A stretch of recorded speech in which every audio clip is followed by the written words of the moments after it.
Catherine Diverès, donc je suis chorégraphe. J'ai dirigé le centre chorégraphique de Rennes et de Bretagne durant de 1994 à 2008. Et depuis 2012, la compagnie a été implantée en Bretagne à Vannes, dans la ville de Vannes, où je suis toujours. Là. Mais on est dans une période où justement la compagnie, après 40 ans de travail, on va clôturer l'association et l'activité de la compagnie. C'est effectivement les dernières représentations auront lieu au TNB là début avril. D'abord j'avais fait déjà une version d'écho, une grande version qui durait 2h15, qui était vraiment très dense, même trop dense, et pour le public, je m'en suis rendu compte rétrospectivement, et pour le public et pour les danseurs, parce que c'est vraiment très intense au niveau de la proposition dansée, enfin, organique, etc. Et donc là, j'en ai fait effectivement une espèce de précipité qui dure 1h10, et j'ai choisi 4 pièces, dont L'Arbitre des élégances, un extrait de Corpus, qui date de 98, et puis 2 grandes séquences de pièces un peu, j'allais dire, qui ont marqué, si vous voulez, cette fin des années 90, qui a été L'ombre du ciel et Fruits en 1994 et 1996. Donc c'est à la fois des pièces, je dirais, repères dans mon propre parcours, mais aussi des moments qui ont été très forts, je crois, dans la réception de ces pièces. La deuxième chose, c'est que pour recomposer une autre œuvre, c'est-à-dire que des pièces qui duraient 2h15, c'est un précipité de 20 minutes par exemple, un extrait de 20 minutes, enfin l'articulation de tout ça demande une certaine musicalité, forcément. Parce que la danse, la dramaturgie de la danse, c'est à la fois la lumière, les corps et surtout la musique. C'est ce qui crée vraiment le fil dramaturgique d'une chorégraphie. Donc c'est dans ce souci aussi musical, mais aussi dans la volonté que j'ai eue de transmettre des choses que moi-même j'ai dansées. Que j'ai dansées dans les pièces elles-mêmes, à une époque où je dansais encore. Et aussi l'idée du groupe, c'est-à-dire aussi ce que j'ai transmis, c'est-à-dire véritablement mon écriture. On sait que la chorégraphie, depuis des années maintenant, c'est pas comme la danse académique, classique, etc. Dans les processus de création, le danseur est aussi un auteur.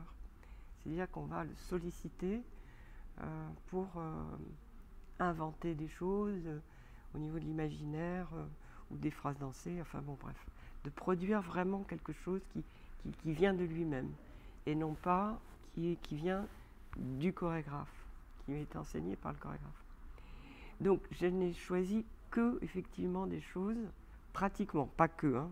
Il y a quand même des extraits qui ont été aussi créés par les danseurs, mais il a fallu aussi que des anciens viennent transmettre cette écriture-là.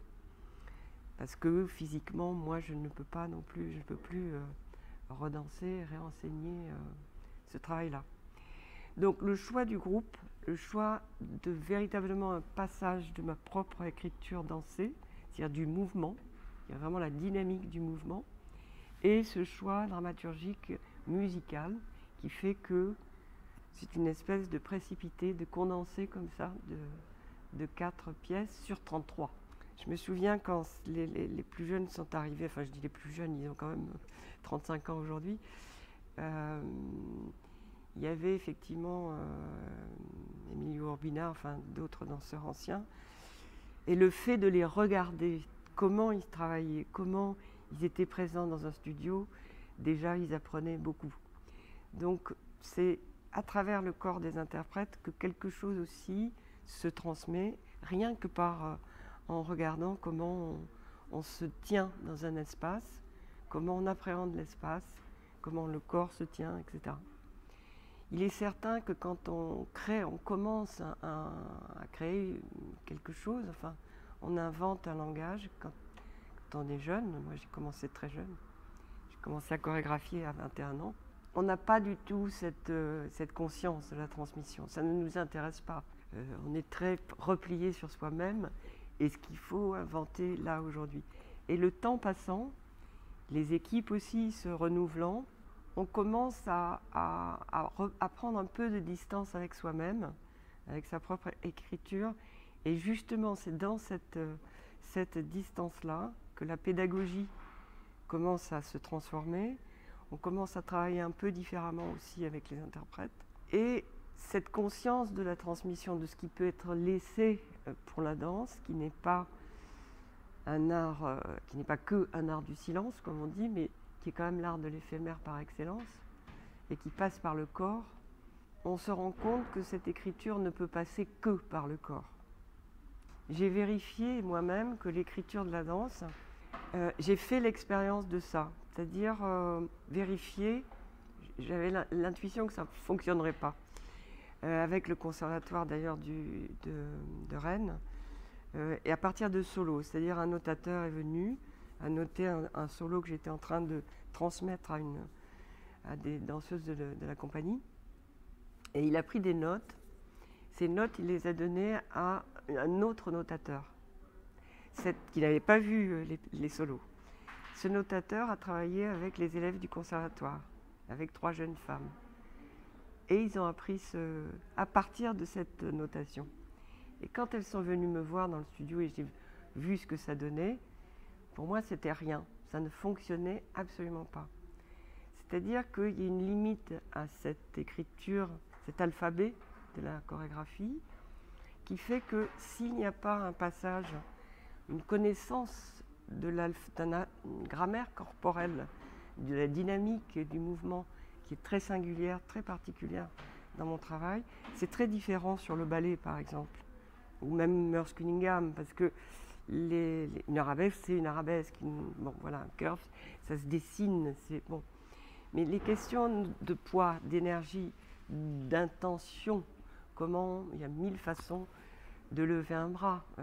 Bon, il y a plein de choses qui font que si on n'a pas les clés de cet apprentissage-là, de cette grammaire-là, sur des notes comme ça écrites, ça ne peut pas fonctionner dans des corps qui n'ont pas été traversés par la parole du chorégraphe ou d'autres interprètes qui ont vécu cette dynamique-là avec le chorégraphe.